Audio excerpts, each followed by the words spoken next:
Hi, I'm Ian Whittaker, host of the JCDecaux Digital Changemakers podcast. The Digital Changemakers podcast showcases industry research and insights to inspire senior marketers to push the boundaries on their marketing strategies and become change agents in their organization. Today, we're talking about the importance of creativity in building your brand and new industry research, which gives us a groundbreaking methodology for measuring out-of-home and results-driven proof on how to optimize your creative for better cut-through. I'm joined by Chris Langley, General Manager at System One, and Nick Drewe, Research Executive at JCDecaux UK. Welcome both. Chris, Nick, thanks very much for coming along. Great to have you here. Thanks for having us. No, not at all. No, it's an absolute pleasure. I mean, there's a lot of stuff that's going on and really want to talk into the research sort of that you've done. But maybe let's actually start off just giving a bit of background. So Nick, why don't you talk sort of about yourself, what your role is at JCDecaux?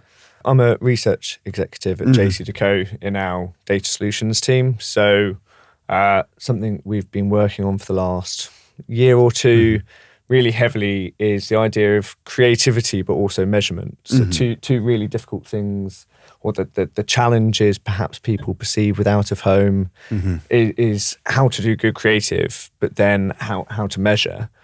So there was a real need for it. So we've been working really hard in the last few years to really understand how to plug that gap. And since we've been doing that, it's very interesting because, of course, we have brands such as Specsavers and Three, really big, well-established brands that have invested heavily in it and have got involved with us. But that goes all the way to the other end of the scale where you've got smaller startup brands who are setting off, trying to make sure that they understand how best to do it and to make sure it's working really, really hard because, you know, these campaigns can be significantly greater in their media mix in terms of how important it is to get it right. So really great appetite and conversations that we've been having in the team over the last few years to have this conversation going. So it's really brilliant to be able to have this kind of conversation and understand really what's been achieved and how it's helping. Chris, just a bit of background about System One, sort of what you do, key expertise, how is it that you help clients, and sort of where you really fit into the overall picture. Thanks, Ian, and hello, Nick.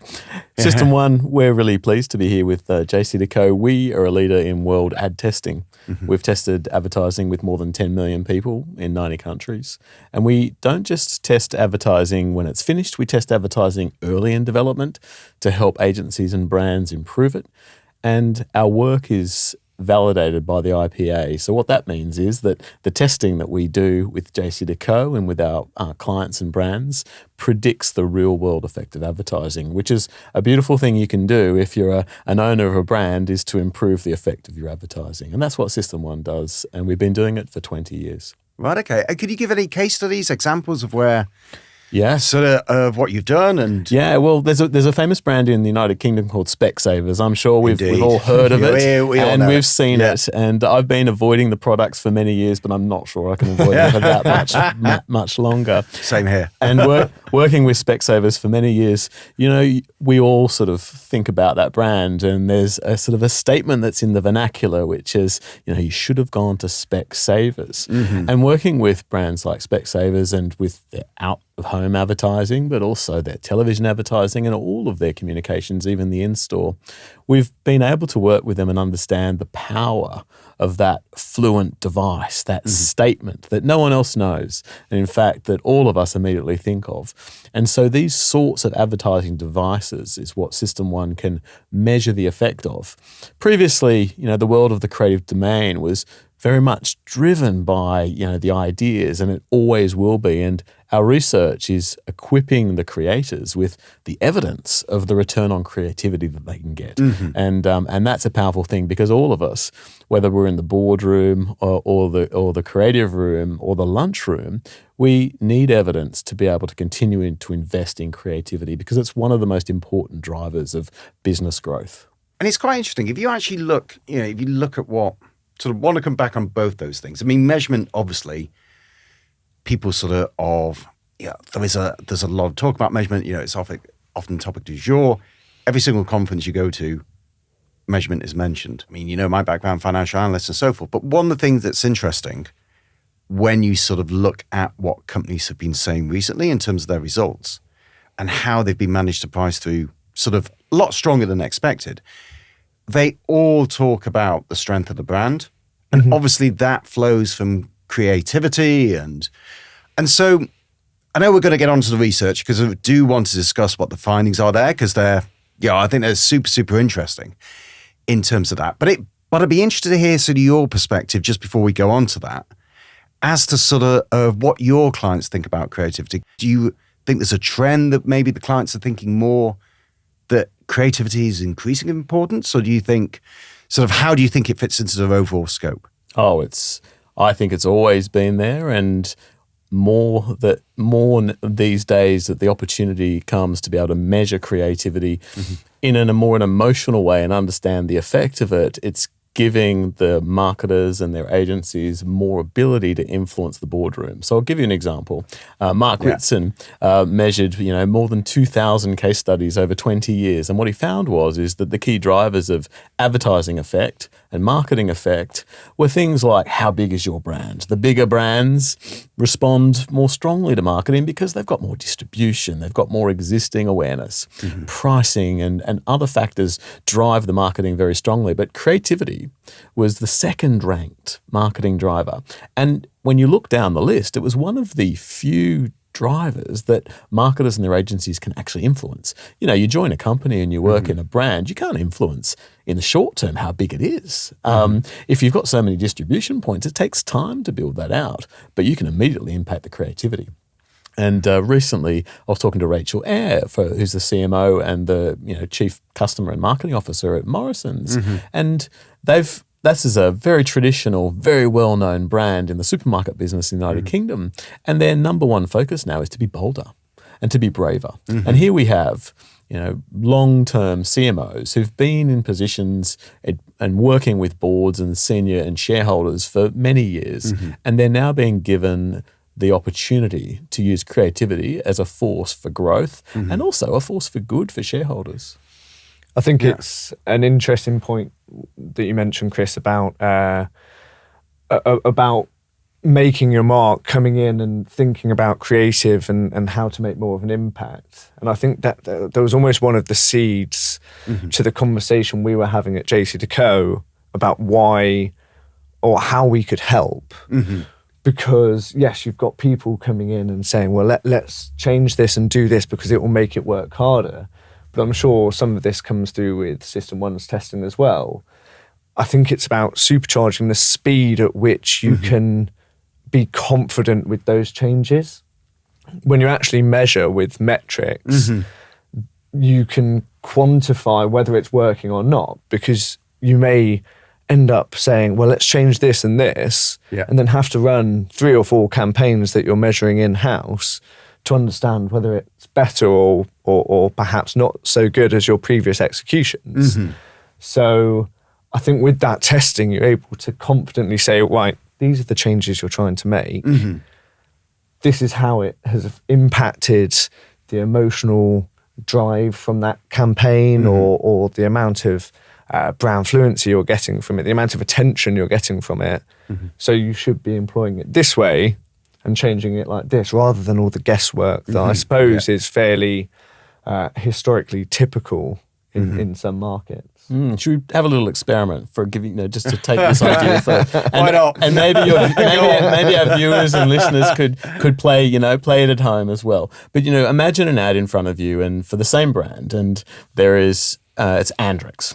And there's one ad, full sort of display of a beautiful D6 and a bus stop from JCDecaux, and it's a toilet roll. Maybe it's a nice soft-looking toilet roll lit up beautifully with a little bit of paper running out the side. And then there's an ad on the other side of the street, maybe the right-hand side of the street, and that has a beautiful fluffy puppy on it, maybe not even a toilet roll. Which one are you unconsciously going to attend your gaze to? Like, which one would it be? Oh, it'd be the puppy. It'd be the puppy. Yeah. And would you need to see the toilet roll almost on that puppy ad with the brand of the Andrex to know that they sell toilet roll? You wouldn't. No. And I'm sure the listeners are probably imagining something themselves at home. But this is where, Nick, your point is a good one, is the secret for understanding and empowering marketers and their agencies to create shareholder value through creativity is to get the right measurement. Because if you ask people how they think about advertising, what do? You have to think about it. Well, what's my answer to that question?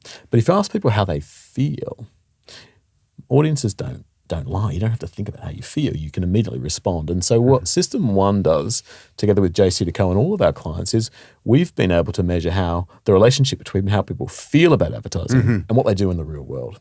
And how people feel about advertising is the strongest predictor of the effect of advertising. And we can talk about that some more, but it's a very powerful driver to be able to measure the relationship between emotion of advertising and real world business effects. And that's what we do.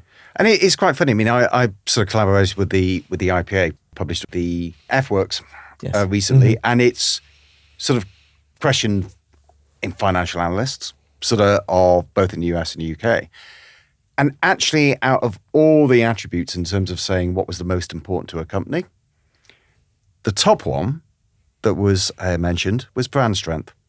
79% of all analysts who were questioned said that brand strength is fundamentally critical to a company. And I think that goes back, well, it really goes back to both your points, sort of in terms of this. But it's also as well how you tie in, crucially, the strength of the brand and the marketing for the business objectives. Because at the end of the day, that is the purpose. At JCDecaux, we started with a heat mapping tool to understand attention. And we wanted to take that further, as we've discussed, in terms of having real quantifiable metrics to bring to people. So we partnered with Lumen, who do real world attention metrics. Certainly for out of home, that means looking at adverts in situ in an out of home environment and understanding where people are looking on those creatives and if they're looking at all. And then we've got a brilliant partnership that we've developed over the last few years with System 1, because as you say, Chris, you've got to look at both attention and the other metrics of emotion and fluency to really understand the effectiveness. And what that allowed us to do was test 50 adverts from 50 brands that were running at the time. We didn't cherry pick them for any particular reasons, and break them down into all of these different data points from these different methodologies, and pull out through those learnings 9 guidelines that are fairly top line, but they enable us to really guide these conversations about creative, about how to do it best. And, as you say, Chris, in terms of employing those fluent devices, the Andrex puppy, the Lloyd's horse, the Compare the Market meerkat, they're all things that you can use cross-channel to really drive the effectiveness. And when you say it like that, it sounds so obvious. Well, of course you'd use it in these various mediums, but we can say, well, if you're doing that, by our results, your out-of-home advertising is a third more effective in terms of driving that emotion and people knowing it's you. If you're employing branding, as I'm sure 99% of creatives do in some way, shape or form, making sure it's prominent. It's very easy to fall into what is perhaps a trap of tucking your branding in the bottom corner because, well, of course people are going to know it's you.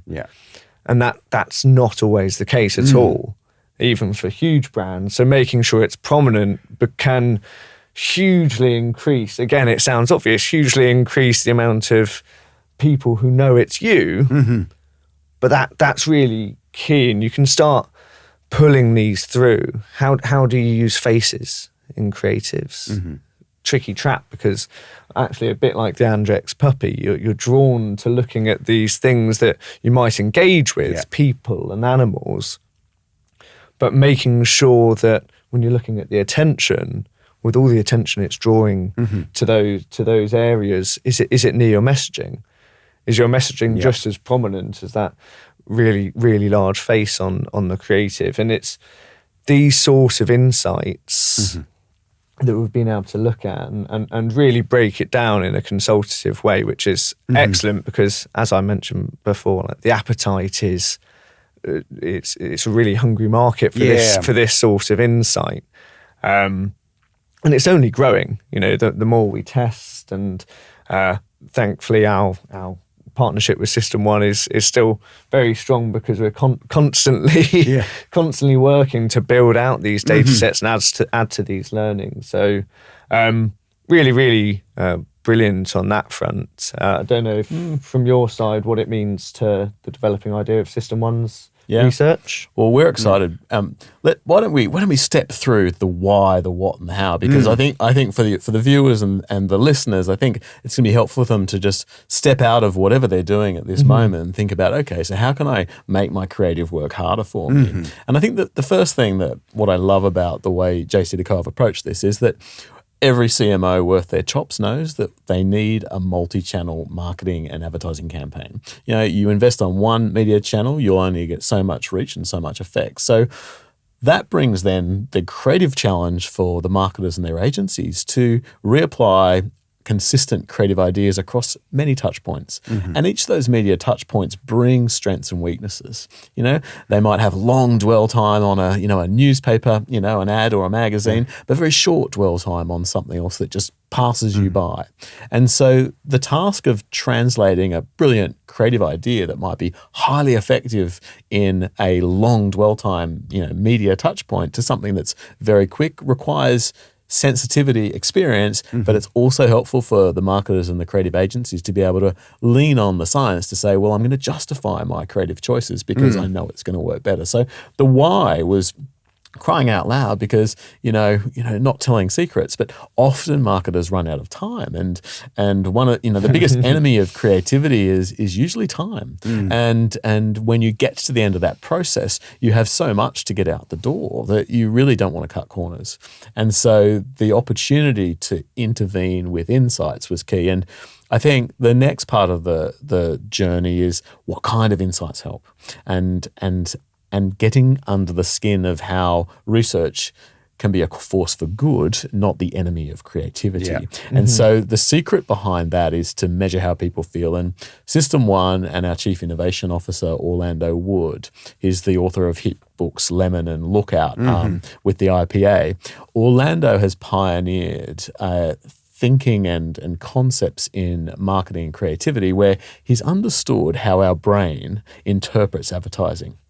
And to oversimplify it, he's identified the right side of the brain focuses on the environment around us. It has what he calls a broad beam attention. It focuses on the living. It focuses on the feeling. If we're in a cafe and someone might be having a chat just beside us and they're telling a joke, unconsciously we might pick that up. When we're listening to music, the music will make us feel something. When we're walking down the street in a sea of faces and we just unconsciously spot a friend on the other side of the road, our right brain is paying attention to the environment around us. However, our left brain, very importantly, is making decisions.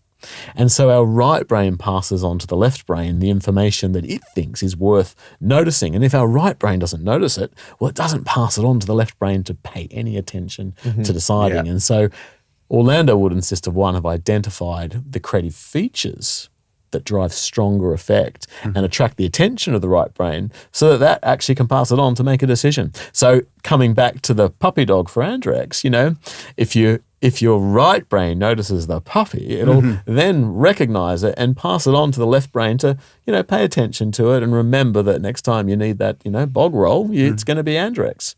And so the kind of research we do is really important. And we can get on to the findings, but I think that the thing to recognize is that what JCDecaux and their great partner, Lumen Research, have done is they've identified that on average, people only spend 2 seconds looking at an outdoor poster.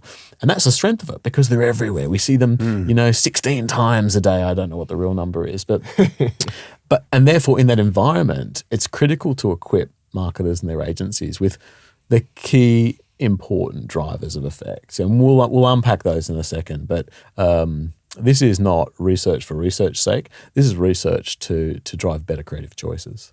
From your standpoint, what do you think are the standout findings? And then also as well, was there anything when you did the research that actually surprised you?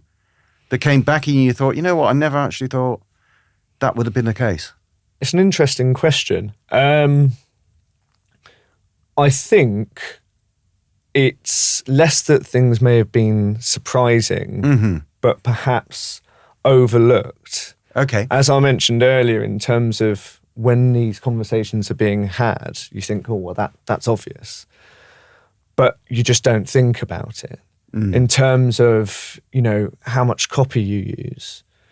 We're always talking about simplicity, certainly in out of home, as you say, in terms of you've got a few seconds to get across your message and engage.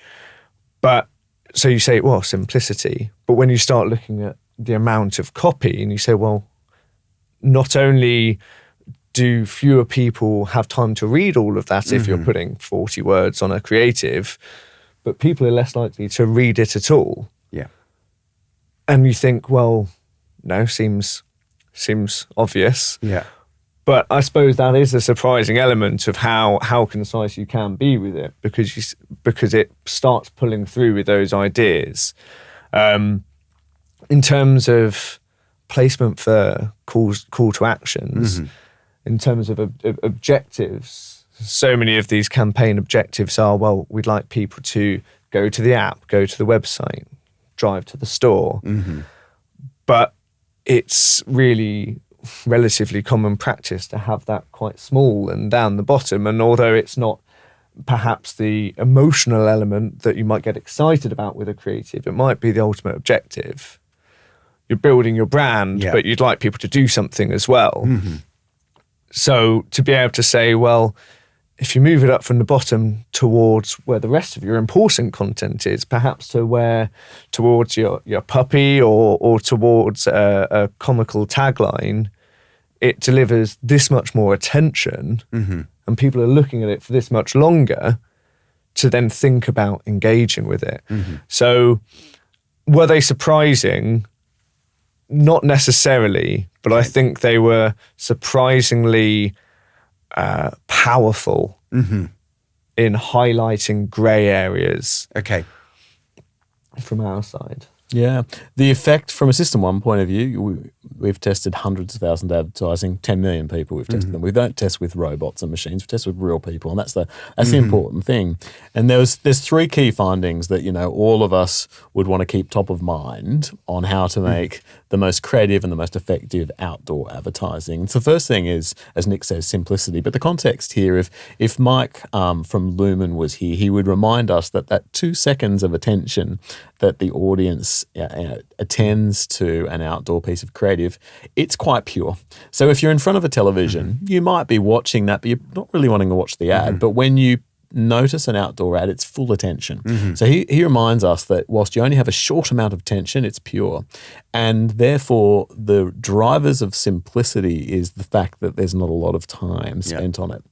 And what we found was, which was surprising, is that the degree of effect that happens through simplicity is very high. So when you approach an outdoor piece of creative, remember that one of the largest drivers of effect, about 32% uplift, was on simplicity. So, for example, making the logo far bigger than one might normally feel comfortable with, from a creative point of view, we saw an uplift of 32% on the correct brand recognition. Now, you can have a debate of how big something should be, but the rule of thumb here is on an outdoor ad, bigger is going to be better by 32%. Now, it's a big number, right? If I could get 32% more effect out of my ad by making that logo a bit bigger, I'd probably do it. Yeah. The second thing was that the length of copy line, keeping it shorter, is important. So what System 1, Lumen, and JCDecaux found is when a piece of copy is less than 10 words, it has a similar effect, uplift of around 30%. So stronger. Okay. So recognition. Now, these sorts of things, as Nick says, is probably not a surprise, more simple and shorter. But the degree of the effect of the creative was very strong. But then you get onto the emotional side. So then beyond the simplicity effect, there was two other key drivers. The first one was how people feel about the advertising, the intensity of the emotion that's attracted from it is then the strongest driver. So in our research with JCDecaux, what we found was that the most important drivers of emotion for out of home were the living, people, animals, implicit, connection between those living, touching, things like this. Situations where the product could be presented in ways that were familiar for the audience, that either attracted memories of moments when maybe the product or the brand would be felt for in that person, that viewer's past, or cultural relevance, things in culture that had meaning for the present. Okay. And then finally, humor and entertainment within the ad of eliciting emotion that was amusing, had stronger effect. And these were driving, again, 30% uplifts in terms of the overall effect. And then the final part comes down to what System 1 called fluency. You might call it correct brand recognition. You might call it distinctiveness. We call it fluency because rather than just slapping a logo on something, System 1 finds that there's a 32% uplift if brands go beyond just using a logo, but use what we call fluent devices or fluent characters. So a fluent character, let's go through them now. The M&M's characters, the meerkats, these sorts of creative devices that are invented by brands that are then representing the brands. But it's not just characters and dolls and people. It could also be slogans like the Specsavers. I should have gone to Specsavers. These sorts of what Orlando Wood has termed fluent devices that only have dramatic effect if they're used by the brand creatively, often for amusement. These are driving, again, about a third uplift. So prioritizing a few simple, creative choices can have a meaningful effect. And there's a few examples from brands that are included in JCDecaux's study, as well as our clients that we know would be great to talk about. Okay, well... Yeah. Well, I think you got, a number of brilliant points in there that came through in the research as well. But you mentioned, Chris, about perhaps having your branding that's larger than you may feel comfortable with. But we use a brilliant example from the research and a lot of the sort of creative consulting we do at the moment, which is a fairly recent ASOS campaign. Yeah, ASOS, fairly short brand name, so it can afford the size perhaps, but takes up about a third of the top of the bus stop creative. But because it's so large, within 2 seconds, people, I believe it was something in the region of 88% of people knew that creative, that campaign was for ASOS. And that's really high achieving because up at that end, you're looking at the McDonald's and the Nikes who perhaps have an easier time of doing it. But having that size and prominence just makes such a difference. And when we're having conversations, certainly I think perhaps with the smaller brands as well, where you're saying, right, let's bring it out to the corner. If we can show you that ASOS did it so well by doing it like this, look at this, try and employ it like that. You can start to really make those big differences really easily. The same as we tested an EE ad, and they do they worked hard on the brand recognition element of it through their palette. So they've got a really distinctive greenish color that is quite synonymous with their brand. And in the creative we tested, it didn't even say EE on the screen because it was animated for about a second. But in 2 seconds, people knew it was EE, and it was, again, up in the high 80%. Because of the green colour.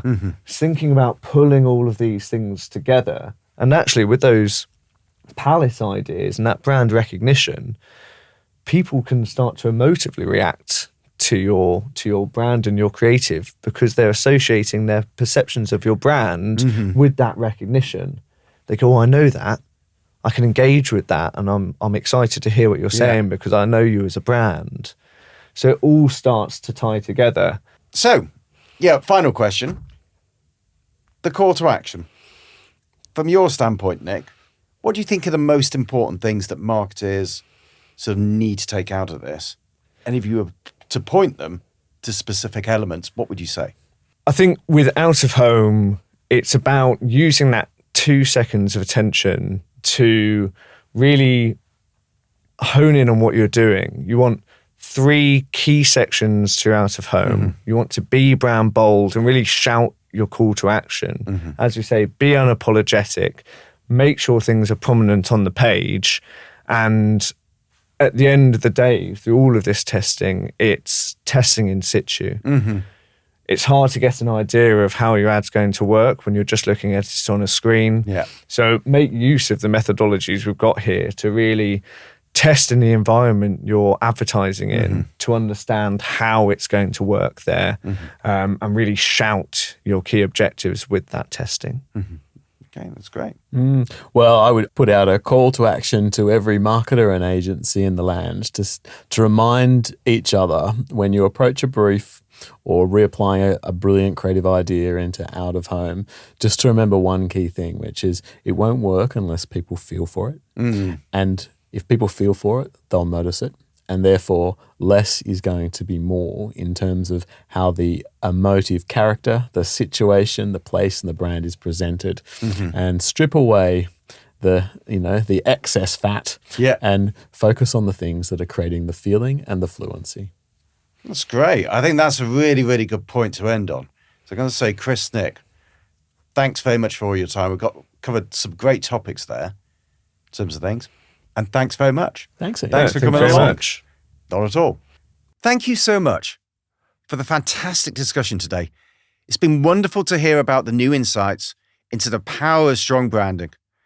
If there's anything you would like to ask us or hear more about, you can visit the JCDecaux Digital Changemakers Hub online.